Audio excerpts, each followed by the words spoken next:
Good afternoon. I'm Andy Linehan, President of the City Club of Portland. Welcome to City Club and a panel discussion of tax reform in Oregon with State Treasurer Randall Edwards, Paul Kelly, who is Global Director of Public Affairs for Nike, Tim Nesbitt, President of the Oregon AFL-CIO, and finally Representative Lane Shetterly will join us for a brief update of the legislature's tax reform task force. Before we begin, I have our usual items of City Club business. Next Friday, November 7th, City Club presents its third installment of our series called Keeping Oregon's Promise. This month it will be on economic development and job growth. Panelists will include Marty Brantley, Director of the Oregon Economic and Community Development Department, Debbie Coleman, who is co-founder and general partner of Smart Forest Ventures, and Sam Nato, President of the Nato Corporation. Reserve your place online or by contacting the club.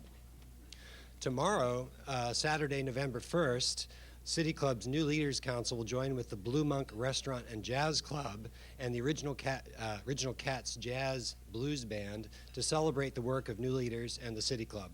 This is a fundraising event open to the public with half of all admission proceeds going to the City Club.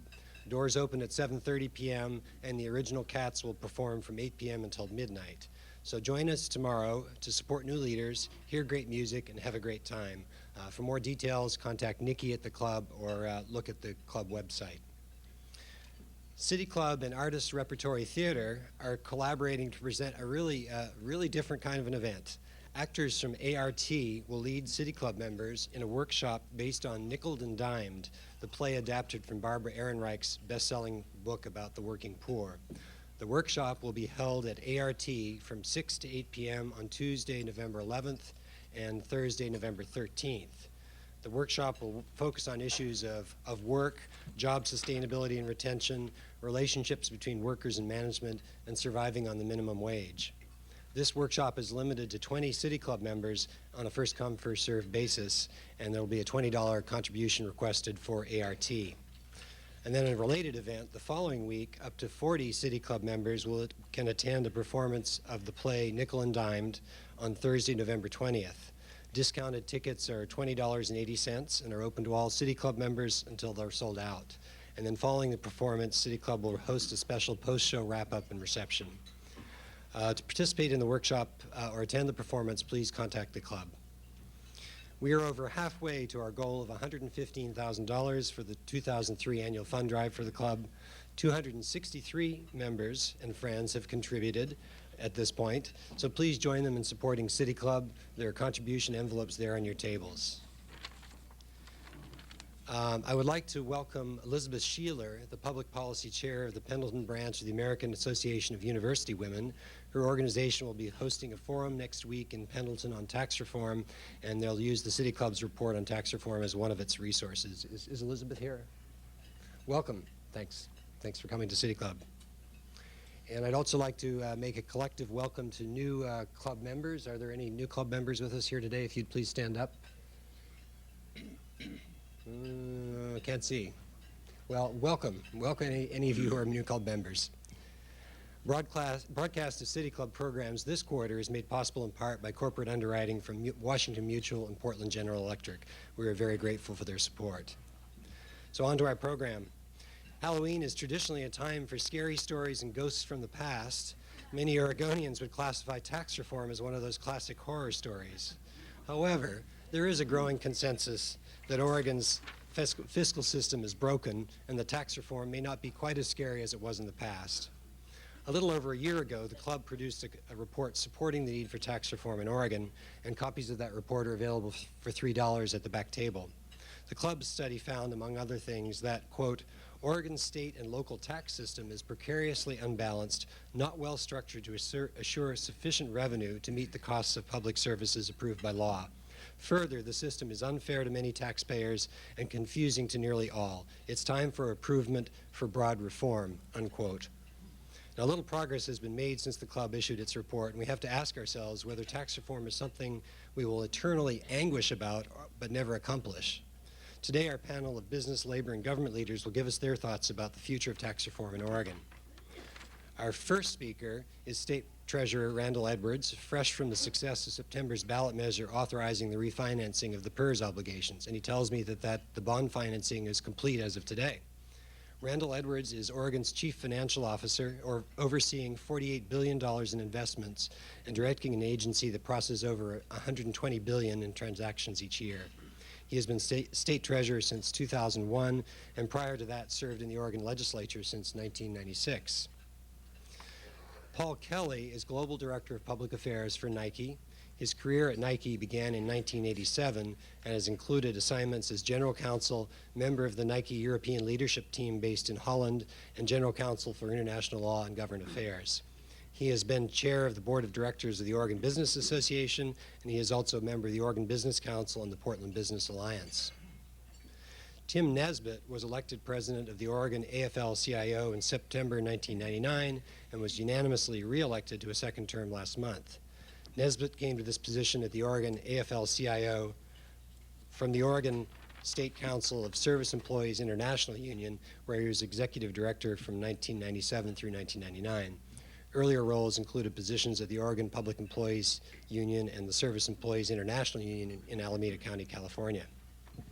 Our final speaker today will be Oregon Representative Lane Shetterly, who is serving his third term in the Oregon legislature, representing House District 23, which covers rural Polk and Benton counties. He was Speaker Pro Tem and Chair of the House Revenue Committee during the session that just ended. Thank you for joining us today.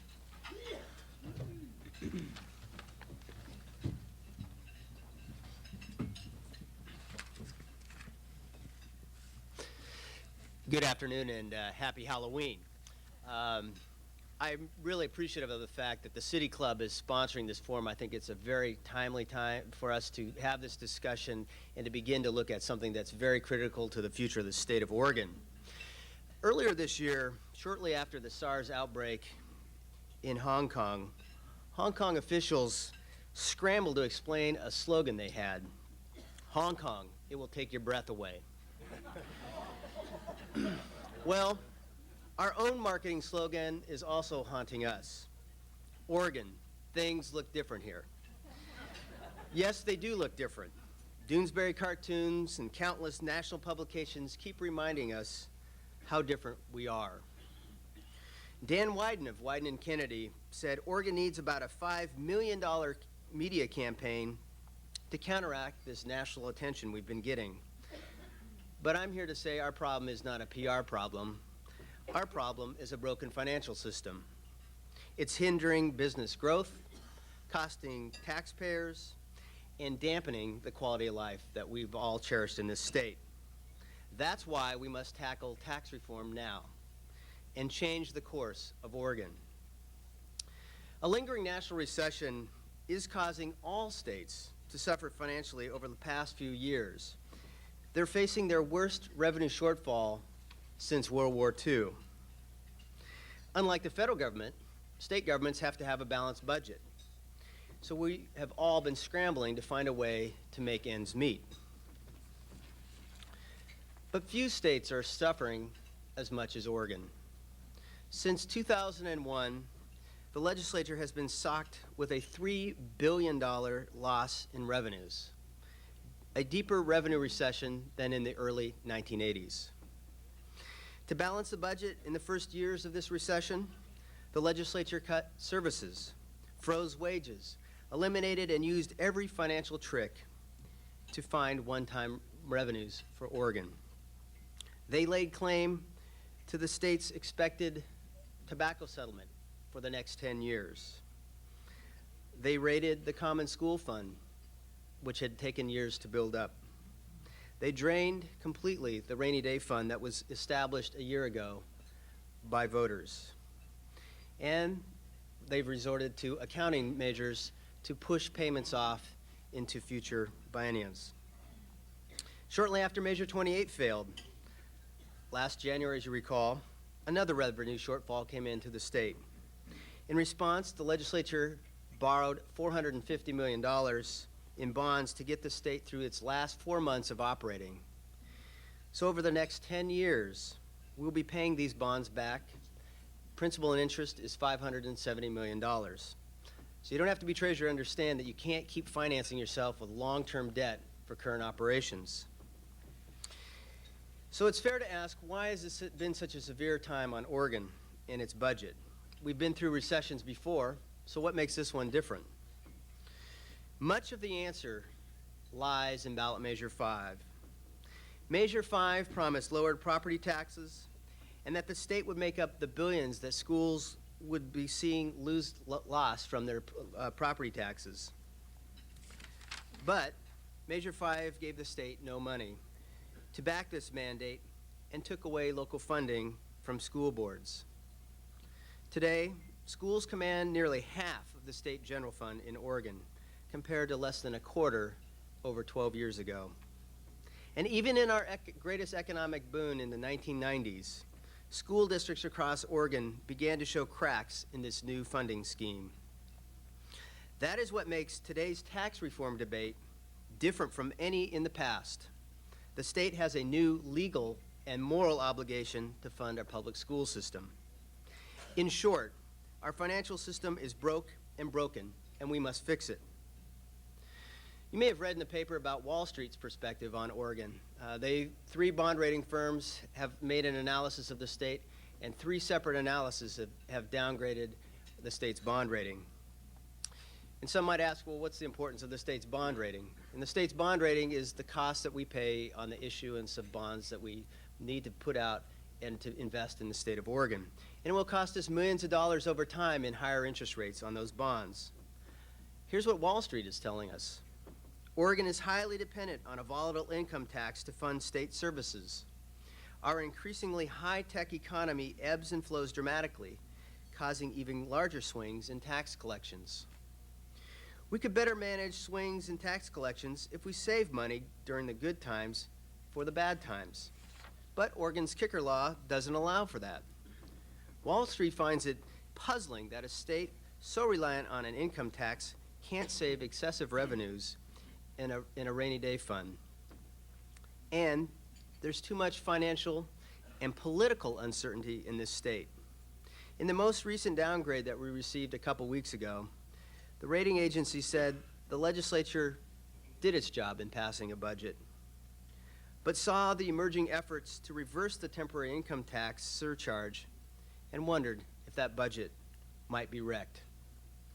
These Wall Street firms have no political agenda and take a very clinical view of the state's finances.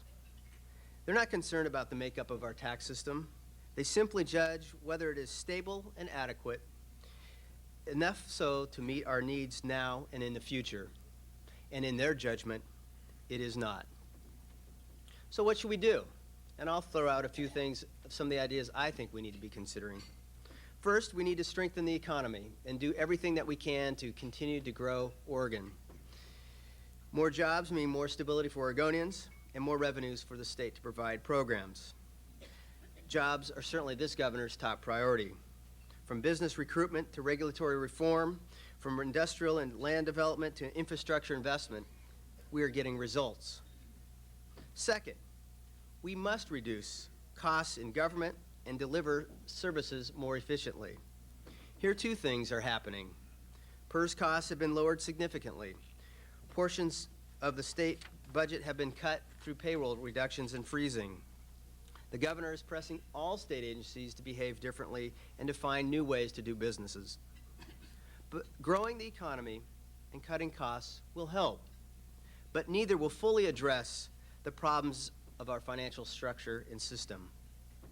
This recession has made it clear that our existing finances can't support the public services Oregonians have come to expect from the state, especially given the Measure 5 mandate to fund public schools. Some things we need to consider. First, we must make our tax system a fair one, an adequate one, and a stable one. At a minimum, we need to think about the kicker law that we have. It makes no sense to rebate excess revenues during the good times only to have inadequate revenues during the bad times. I believe Oregonians would be receptive to put the kicker in a rainy day fund if it were held in trust for our educational system. We must also consider all the tax breaks that we give in Oregon. Most and maybe many have merit. But we must put that up against this new mandate and the requirement that we have to the state of Oregon and judge them in that context. And finally, we need to consider an alternative revenue system. More than any other state in the country, Oregon is dependent upon a wobbly, one-legged tax stool, the income tax, and it is not supporting us. Don't assume that tax reform also automatically means more taxes. Measure 5 gave us tax reform 13 years ago, and it achieved its primary goal. The tax burden in Oregon has fallen significantly. In 1989, Oregon had the 5th highest property tax burden in the country. Today, Oregon is right in the middle, ranked at 25th. Also in 1989, Oregon ranked 10th in the nation on total state and local tax burdens. Today, we are 39th. What's happened? What hasn't changed, however, is our income tax rating. Every year since 1989, Oregon has ranked either first, second, or third in the nation on personal income tax burden. There is no perfect tax system, but we know we need one that is more stable, sufficient, and fair. Our current system fails on all 3 accounts. That is why we need tax reform. And I ask you, if not now, when the faults of our existing system are so brutally apparent, then when?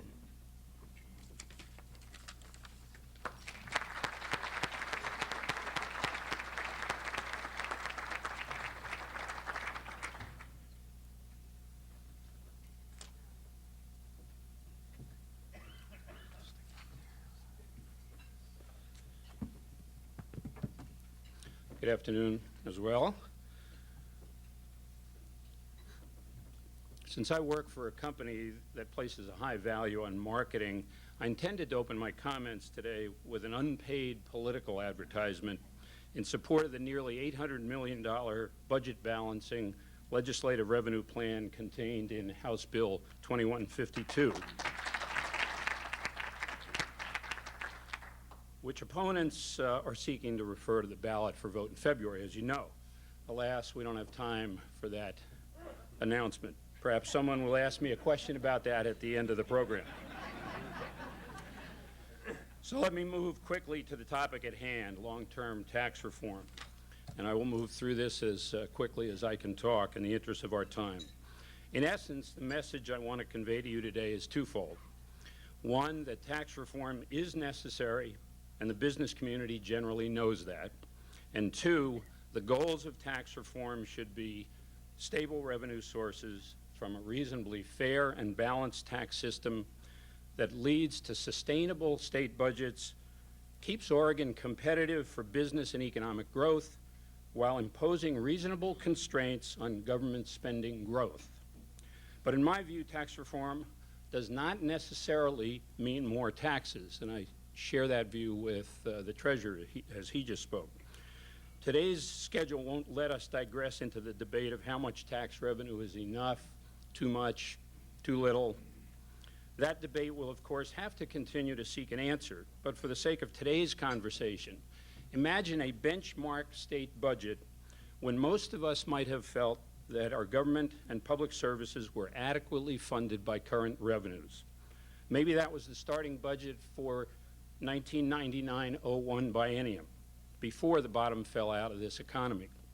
So let's assume that a newly crafted tax system would target revenue neutrality using that benchmark budget, not just wring more taxes out of Oregonians. Tax reform isn't a novel undertaking for Oregon either. As you all know, we have already had significant reform in our recent history. As the Treasurer just mentioned, ballot measure 5 in 1990, followed by Measure 50 in 1997, dramatically changed our property tax structure. And many of the fiscal problems we now wrestle with can be attributed to those voter-enacted measures. For example, the major shift in school funding from local communities to state government, with the resulting doubling of the size of the state budget in the last 12 years. And what I suspect Tim Nesbitt might describe today as a shift in the relative tax burden from businesses to individuals. But that 1990s tax reform was reactionary and ad hoc, not well planned and comprehensive. To provide a backdrop of reality to my theme, let me take a minute to tell you a bit about Nike's economic profile and how it has grown over the past decade. At the end of our 1992 fiscal year, Nike had fewer than 2,500 employees in Oregon. Today, we have over 6,000. In fiscal 92, our Oregon payroll was less than $100 million. Today, it is approximately $450 million and includes good employee benefits in addition to the family wage jobs that it provides, and such as all-important health benefits for employees and their families. Today, the total payments Nike makes each year just to its Oregon non-product related suppliers of goods and services is about $400 million. Over these years, Nike has paid millions of dollars in state income taxes, as well as property taxes on our facilities, and various payroll taxes, such as that which supports TriMet. Although we can't know the exact amount of income taxes and local property taxes paid by Nike's employees each year, my rough math tells me it is significantly more than the amounts the company itself pays directly to state and local government coffers. And I submit to you that there's nothing unfair or out of balance in that picture. The ideals of fairness and balance should not be distorted into a goal of literal equality in the amount of taxes paid between businesses and individuals. Besides, it's not feasible. According to the Oregon Legislative Revenue Office, about 88% of the state general fund now comes from personal income taxes, while in this down economy, the corporate income tax is generating a low single-digit percentage of that. Even increasing the corporate income tax rate to equal the 9% top personal tax rate might yield only an additional $200 to $250 million in a biennium. And as an aside, the recently conducted 2002 Oregon Values and Beliefs Study indicates that 2/3 of Oregonians already think that taxes on businesses should be lowered for economic growth. Now, I share these numbers with you not to toot Nike's horn, but to suggest strongly to you that this is the kind of economic picture we want to replicate in large and small versions throughout Oregon by creating a healthy economic and regulatory environment to enable existing Oregon businesses to flourish and create new jobs, and to make Oregon competitive among the western states, if not the entire United States, attracting new businesses, entrepreneurs, and venture capital. We cannot reform without seeing the consequences beyond the horizons of our boundaries. So, any significant tax reform undertaken should enable the replication of that picture I described, not impede it, and state and local tax revenues will grow accordingly. And as much as it needs a healthy economic and regulatory environment, business needs tax predictability. Just consider the recent public comments about uncertainty of future taxes and government services by Louisiana Pacific CEO Mark Sewin when he announced LP's decision to relocate its headquarters from Portland to Nashville. We cannot afford to keep losing Oregon businesses. In order to have any reasonable chance of succeeding with long-term tax reform in Oregon, significant preparation of the information landscape for the tax debate among Oregon citizenry needs to take place. All of us in this room can participate in that preparation. We need to identify, agree upon, and fully and honestly articulate the relevant facts that will make for a strong foundation for healthy tax reform debate. So how about some easy ones, facts that is.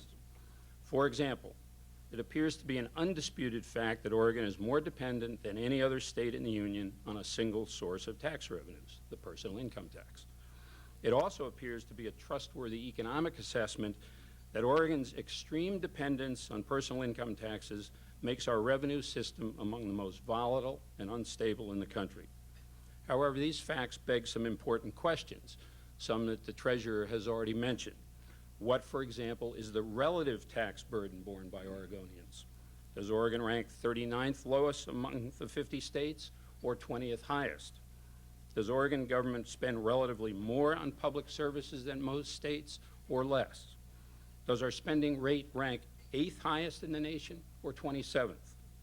Has our state and local government spending relative to our collective income growth increased significantly or remained relatively constant in recent years? Is Oregon's tax system relatively business-friendly or unfriendly? Are we in the top 10 in business tax climate for 2002, but behind 4 or 5 other Western states, as claimed by the Washington, D.C.-based Tax Foundation? Or are all of the above true in the right context? In order for Oregonians to make progress on tax reform, we have to establish what the relevant facts are and articulate them fully and honestly. Not quite a year ago, the state of Washington completed an extensive tax structure study and produced a report which would be worthwhile reading for anyone engaged in tax reform efforts in Oregon. I was going to tell you more about this study, but in the interest of the short schedule we have, let me just mention 2 things. One is that tax study committee recommended the addition of a personal income tax to Washington's tax structure, which, as you know, is dominated by a sales tax. It also recommended the creation of a constitutionally mandated rainy day fund. So, what might a thoughtfully and effectively reformed tax system in Oregon look like? I believe that it probably adds what we colloquially refer to as the 3rd leg of the tax stool, and I'm going to lend the treasurer the 2nd leg, which I think is the property tax, and I suspect that his one-legged stool comment refers to the source of the state government's funds. So we are probably in agreement on this, that we are talking about a 3rd leg of the stool. That is probably some form of consumption tax, generally known as a sales tax in all of its prior defeats by Oregon voters, however. A general goods and services tax of, say, 3 to 5% would raise substantial new revenues in Oregon, measured in billions of dollars per biennium, and would be more stable than the income tax. Business would also pay its fair share of such a tax. And I remind you, what the treasurer said, our consumption tax burden is currently the lowest in the United States. However, if there's to be any chance that such an additional tax source could be accepted by Oregonians, a reformed tax system must give back something significant to them. It cannot simply increase the burden. In my view, that probably means a significant reduction in our current income tax rates, including capital gains rates, providing relief for lower income families, and perhaps simplifying the tax through a review of some of the credits and deductions also alluded to by the treasurer. A reform system will probably retain our property tax structure, but perhaps allow for expansion by local option, returning some of the pre-Measure 5 local control. By the way, the values and beliefs study that I referred to a moment ago also indicates that over 70% of Oregonians are likely to support a local tax option. Also, any reform should include the creation of a reserve fund, the so-called rainy day fund, that will help Oregon weather these inevitable economic cycles. A reserve fund mechanism that takes advantage of the existing kicker law, but reforms it along the lines of a bill proposed this past legislative session by State Senator Frank Morse of Corvallis, would be a good working model. And finally, in order to create the trust among Oregonians necessary to accept any tax reform, I believe the major elements of reform should be fixed in the Constitution. So in closing, let me suggest to you that any meaningful tax reform will require political and business leadership to achieve a consensus crafted from balance and compromise, coupled with full and honest dialogue with the citizens of Oregon that is based upon agreed relevant facts and that creates understanding of the issues and allows for a debate free of the demagoguery that ignores or abuses the facts. All of that will take us some time, energy, and the good faith participation of all of us. Thank you.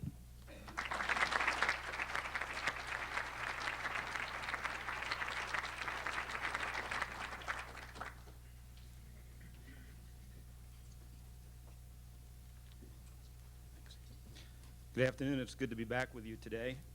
I think both Randall and Paul would agree that we're not here today because we like to talk about taxes. But we're here today because we care about the services we need to sustain the economy we need, to provide the jobs we need, to support our families, keep our communities safe, and make for a better future for our children. This is not an academic exercise here about an ideal tax system. The consequences are more severe than that. It's really a question about how do we pay for these services that meet the kinds of goals I outlined. And I think our common starting point is we can't continue to avoid that question in Oregon because there's just too much at stake, not the least of which is our state's ability to compete successfully in a competitive global economy. I tried to make that case when I was here in April that we can't manage the fiscal policy of this state by following misleading cliches like, quote, you should never raise taxes during a recession, or, quote, you have to live within your means, when the truth is that we should never raise taxes ever unless we need to. And we know we need to when living within our means forces us to cut an average of 5 days of school in 90 school districts, deny life-saving medications to the poor, and close our courts on Friday as it did last year, and then jam 54 kids into math classes in Hillsborough as it's forcing us to do this year. That realization hadn't quite sunk in when we voted for a measure on Measure 28 last January, but I think that the editorial pages of the New York Times and the comic pages of hundreds of newspapers around the country that featured Doonesbury may have changed perception since then. I certainly hope they have. They did convince better than 3/5 of our representatives in the legislature to enact a new revenue package, which as a tax package is by and large fair and balanced, and as a budget balancing package is absolutely needed. Without it, we'll be back on the pages of Doonesbury again next year. And yet the no new taxes crowd is up in arms about it, and they will not dare to say, however, that we should live with fewer school days and kick people off the Oregon Health Plan. In fact, they'll probably concoct secret plans to say we won't have to do that. But they will say that we're taxed to the max, that the state has enough money, and that we shouldn't have to pay more. And all too often, that's exactly what the voters of Oregon want to hear and want to believe. And that's what we have to come to grips with. Yes, the first need is adequacy. We need a system, a tax system, that can support the services we need. But it's hard to deliver that message to a low or middle income working family who is paying as much or more in state and local taxes than ever before and getting less and less in services. As I outlined in my speech here last spring, we've seen a dramatic shift in the tax burden in Oregon from the profits of corporations and the assets of the wealthy to the paychecks of working families.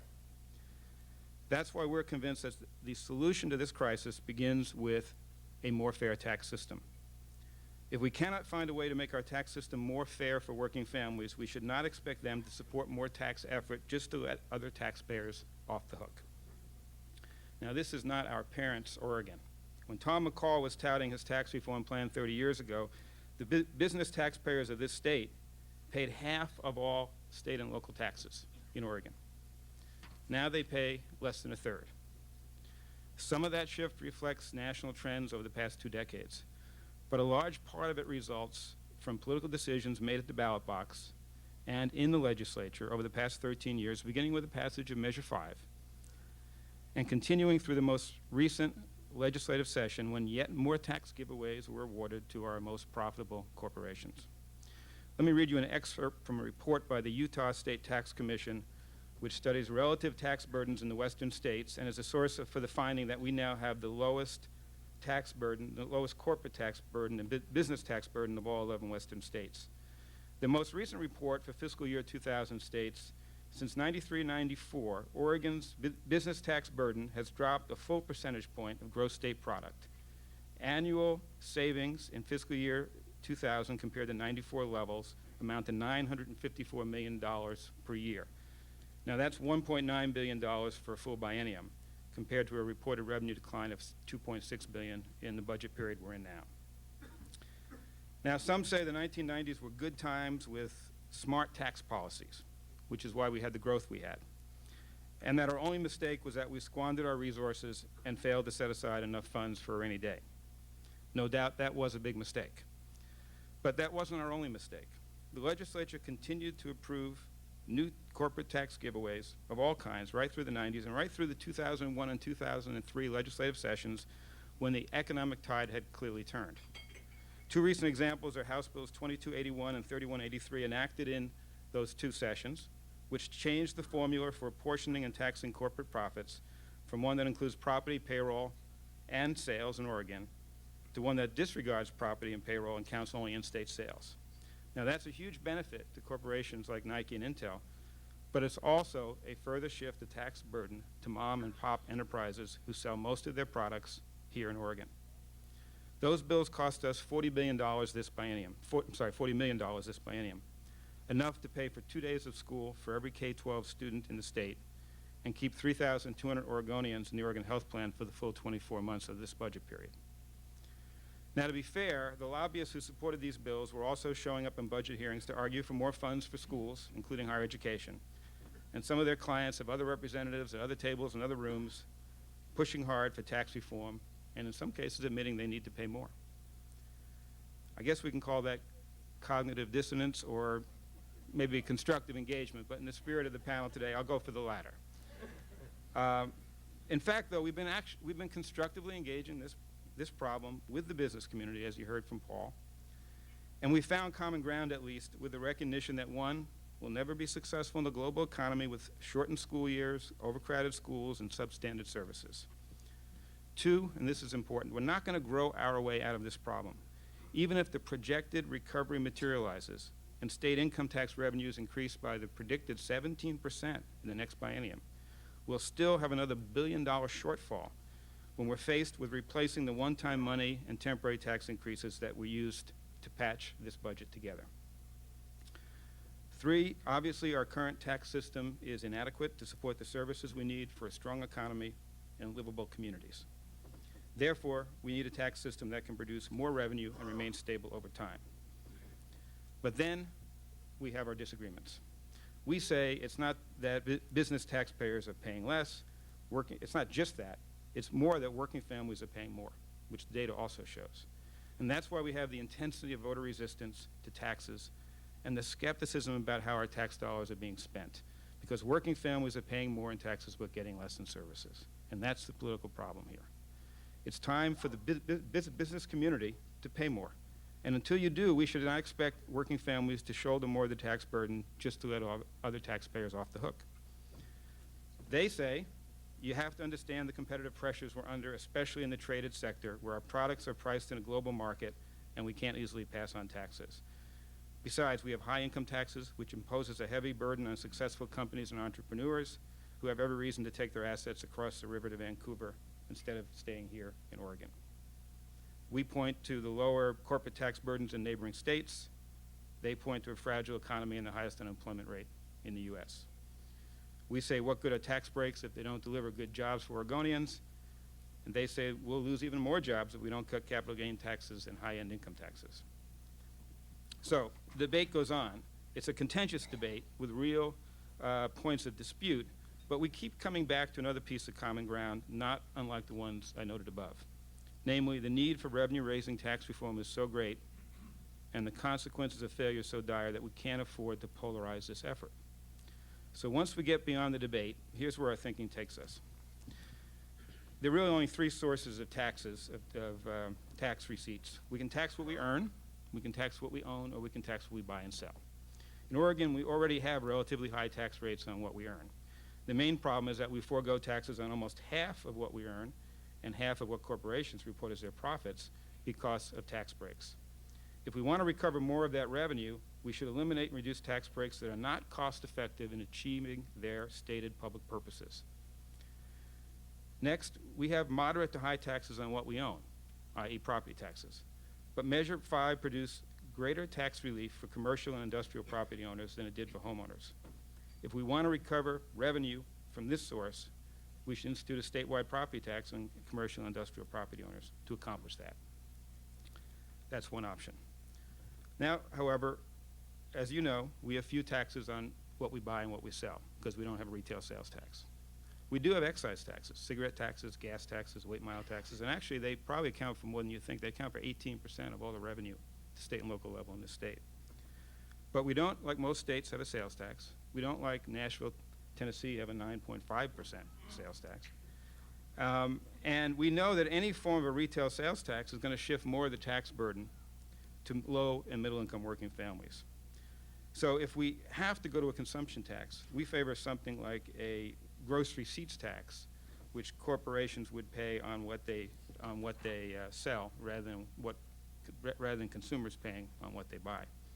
But that's still a very big question on whether we need a so-called third leg of the stool. I think the final point that kind of takes us into engaging that suggestion is the temptation, as Paul outlined, that would raise a lot of money. If we had a retail sales tax or a gross receipts tax, either one would raise a significant amount of money, enough that we could put money back into reducing income taxes, back into reducing property taxes, and still have some added resources left to better support our schools and the services we care about. So we went all the way to calling the question on a sales tax package at our AFL-CIO convention in September. And we started with a hypothetical question: can we package a sales tax with enough other tax reforms that working families could come out ahead and actually pay less in taxes overall and see more money for schools and services? The answer, hypothetically, was yes. But we had a hard-hitting debate about whether most working families would believe it or trust it, and whether that was likely to stay in effect if once we established a sales tax. And the other hurdle we really never successfully overcame as we looked at this proposal is that if we substitute $1 of sales tax for $1 of income or property taxes, the latter are deductible from your federal income taxes. As an individual taxpayer, you can't deduct $1 you pay in sales taxes.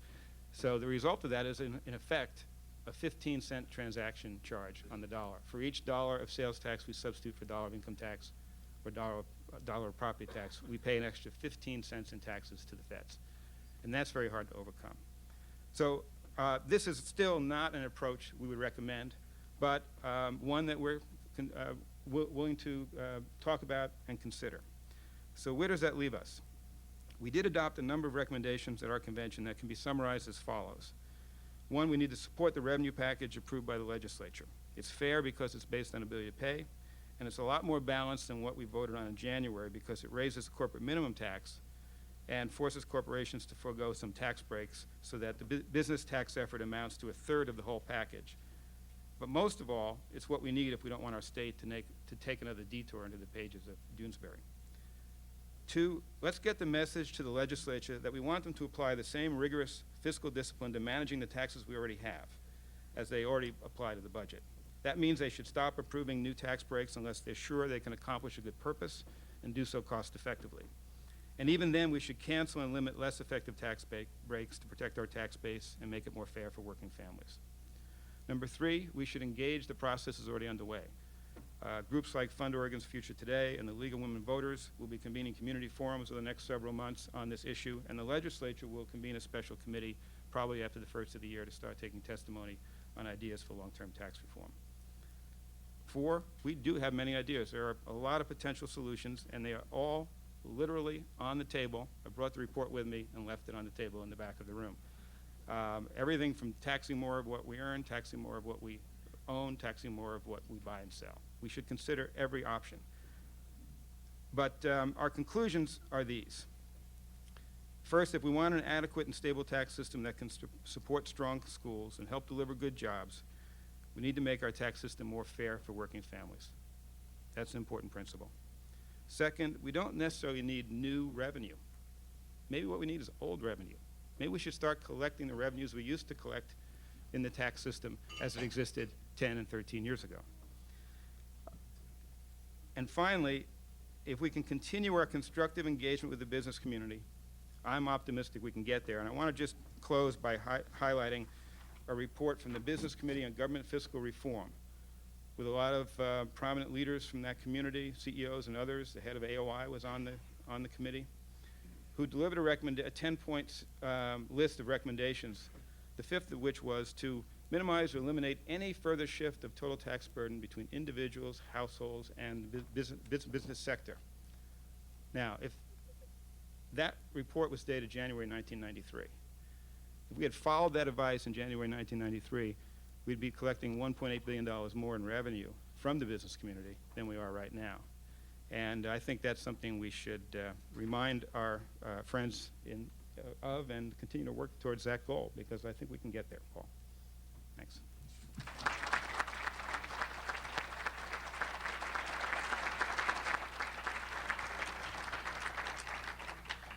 Thank you very much. It's a pleasure to be here. My comments will be brief so that we can get to questions and answers. I was going to say that I'd been invited to bat cleanup today, but I was told that your meeting on baseball was last week, so I missed that one by about a week. I thought the comments that you've heard so far this afternoon have been instructive to me, and I hope they have been to you in framing the nature of the debate when you talk about tax reform in Oregon. In some respects, it reminds me of my experience going home on a Friday night and asking the family, "Shall we eat out?" And everyone says, "Yes, yes." And then comes the debate: Chinese? Shall it be Mexican? Shall we have steak? And often, what ends up after the debate is we stay home and have Campbell's soup again. But our job in the legislature is going to be to take these disparate opinions, disparate views on tax reform. There is no shortage of ideas. There is a shortage of consensus, and try to bring those ideas to a point where we can develop a consensus to move forward. The process for that has been spelled out in what was passed in the last hours of the session as House Joint Resolution 42 to establish a joint House and Senate tax reform committee. I have been appointed to chair the House side of that. There are 10 members on the House side, 12 members, and we are still waiting appointment of the Senate members. Nevertheless, waiting appointment of the Senate members, we are beginning an informal process of developing the procedure that we will use to move forward with this, because the resolution that established the Tax Reform Committee also establishes an ultimate timeline, a due date of May 31st next year for a report to be made with recommendations for legislation to a special session of the legislature. So we have a date against which we are working, and we hope that that date will provide the incentive and the impetus to focus everyone's attention and efforts to get a product to the legislature that then could be presented to the voters for consideration. In the early weeks, as soon as we get the Senate appointments made, we anticipate scheduling meetings primarily for overview, not so much of our tax system, but looking at the various options, many of which you have heard today. We will have those meetings both in Salem and also around the state. We think this is a conversation that the people statewide need to be involved in, both for the purpose of our hearing them and making it clear that this is a process that solicits information input from the state, but also so that people from around the state can be educated as to the basics of our tax reform effort and understand our tax reform, our tax system, so that with that common base of understanding, we can begin to develop that consensus. After that series of initial meetings for overview and information gathering and sharing, we will begin to narrow down our revenue options, our reform options, and then as we get toward the last months of the effort, March, April, and May of next year, become very focused on specific legislative proposals. I don't mean today to predict, because I can't, what those proposals might be, but I will tell you that my instruction to committee members on the House side, and I believe it will be the same on the Senate, are to come with an open mind with no predisposed decision as to how the reform should proceed, but to allow the process of information gathering guide our judgment and deliberations. Bottom line, we need to do something with this system. There are options out there available to us, many of which will be an improvement over what we have, and we need to find where the consensus will be. Our structure will be to work with the committee of 20 members, counting House and Senate. We will break into subgroups of that committee so that we can take our work, as I said, around the state. We will also be involving groups outside of the formal committee process, bringing in members, representatives from the business community, from labor, from community organizations such as the City Club, so that we can have specific working groups on specific issues going forward, even as the more general effort of the committee proceeds. For consideration, we will be addressing, of course, tax reform, that is the shape of a new revenue system in this state, giving thought to all of the considerations that you have heard presented to you today. I think it is fair to say that we will also be cognizant of spending reform, addressing either how the legislature budgets. There's talk of considering some sort of new spending cap or spending limitation. I can't predict to you how that would look, but certainly we recognize that in the voting public, the concern is not only on tax reform, but also on spending reform as well, and we need to be responsive to that if we are going to be successful in carrying forward a message that voters will accept. And then also we have heard today some discussion of either kicker reform or a rainy day fund that will help tide us through that next inevitable downturn in the economy that is coming, be it in 5 years, 10 years, or 15 years. It will come. We need to be prepared for it, and that is part of our job today as well, taking that long view. In principle, our efforts will be to be fair and balanced. I was going to propose that as the committee principles, but our legislative council told us that we could be sued if we adopted that. So we will find some synonymous way of stating our efforts and moving forward to a specific legislative proposal that I would be happy to come back perhaps sometime next year and present to you in all of the gory detail. But for today, that is the outline of the process. I appreciate the chance to be here to follow up on these excellent comments that you've heard today, giving you a flavor of the debate that we will hear for the next 5 to 6 to 7 months. And I'm looking forward to trying to find those elements of common ground that will begin the process of developing consensus for reform. Thank you very much.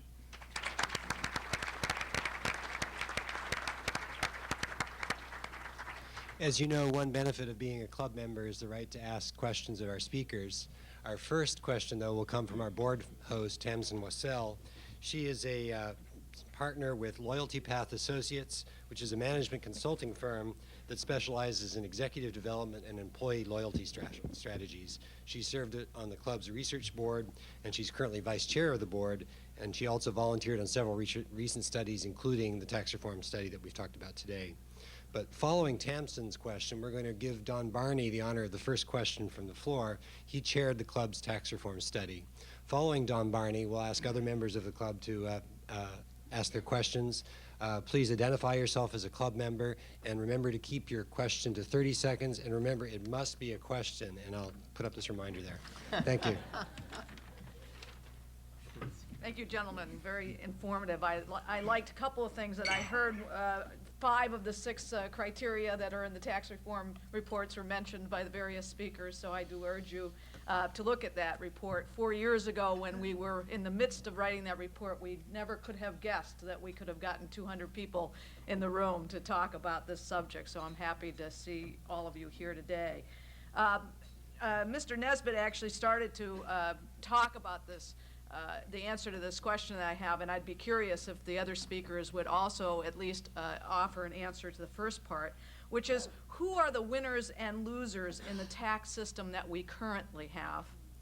And do you anticipate that that will change as to who the winners and losers are if we have a serious tax reform effort?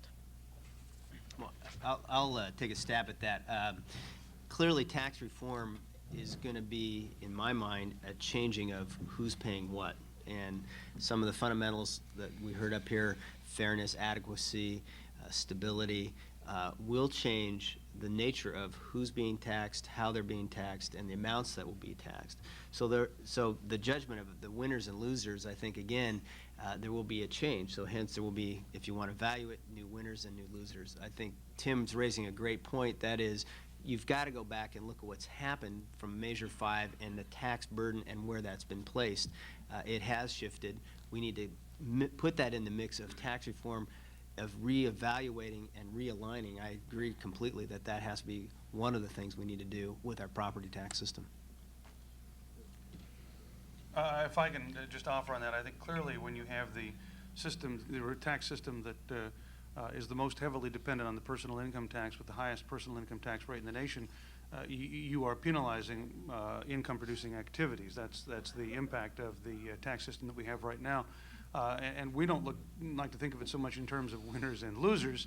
That's indelicate, as it is perhaps establishing a revenue system that can be more conducive to income-producing activities, which are supportive of business investment and job growth, which then in turn will support wage earners and people who depend on business for their livelihoods and for the public services that income tax and other tax resources support.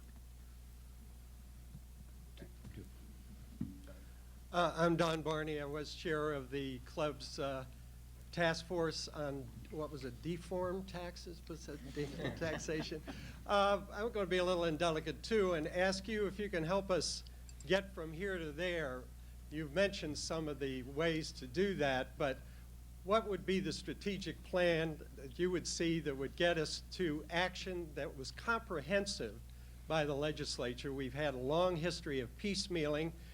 Even the most recent efforts really fall in that category, and only one leg of the table, as you put it. What are the steps that will build trust, that will overcome the impact of the initiative system in the state, and get us to a comprehensive result, if not in the coming legislature, at least by the subsequent biennial? What do you see as those key steps?